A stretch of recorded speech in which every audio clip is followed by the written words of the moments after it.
Hey, this is Kevin Cook from KCC Photography and KCCactions.com. I'm going to go through another tutorial for you.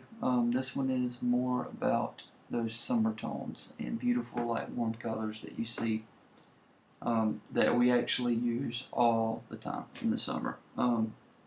This can actually look good in the spring, and it can look good in the fall as well if you utilize it properly. So the first thing that we are going to do is go ahead and run the matte with ColourPop, and I'll show you with and without it. This is kind of a style thing. I really like the look of this. It kind of gives it an old-fashioned look. And we're just going to click right here and use a black brush. And we're gonna brush this right off.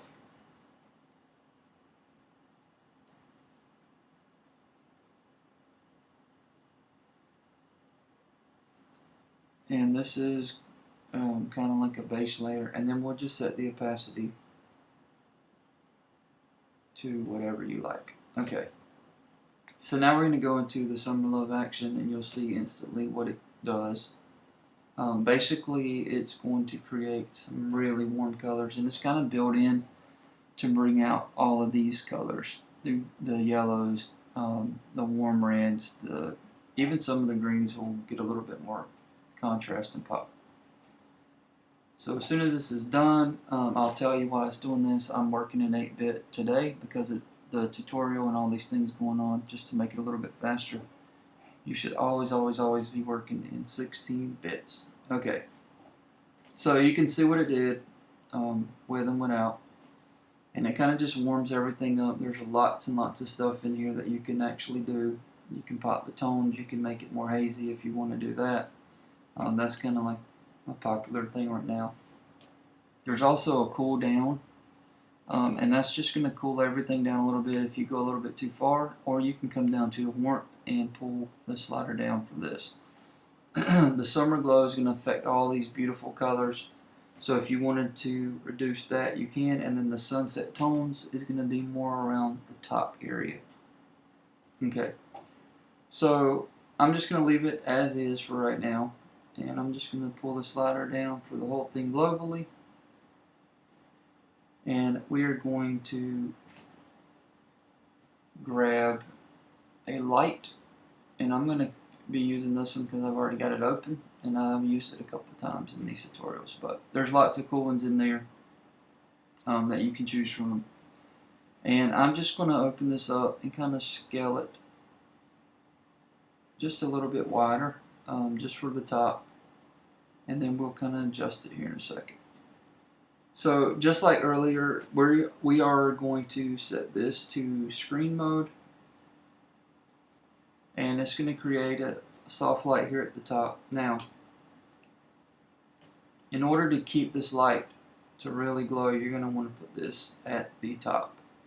It's going to bring out much brighter tones.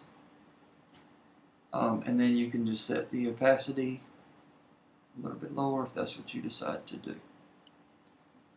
And you can actually fill this whole area out and do a little bit of masking if you want to do it that way.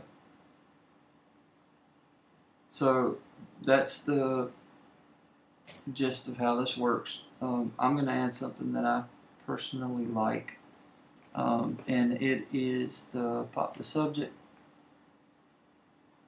And I like this because it kind of helps draw you back in. You see me use this a lot. We're just going to double click here, and I'm going to just pull this right around on top of her and click OK. And then you can just grab a black brush over your mask and just make sure that you are not bleeding onto her. Alright, so I'm going to show you something else that you can do with this set, and it's called the KCC Light Tricks. And basically what this does, it gives you the option to bring light into the foreground while reducing it in the background. So you can kind of see the pop there. And I'm actually going to move this over as well.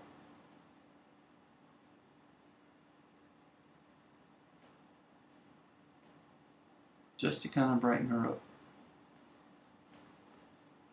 Alright, so I will show you the before and the after, and I think that took maybe 2 or 3 minutes. If you have any questions, you can send me an email. Like I said, all these things are customizable. They're very, very easy to use. If you've ever seen any of my photos, these are the things that you saw. Once again, I'm Kevin Cook with KCCactions.com. You guys have a great night.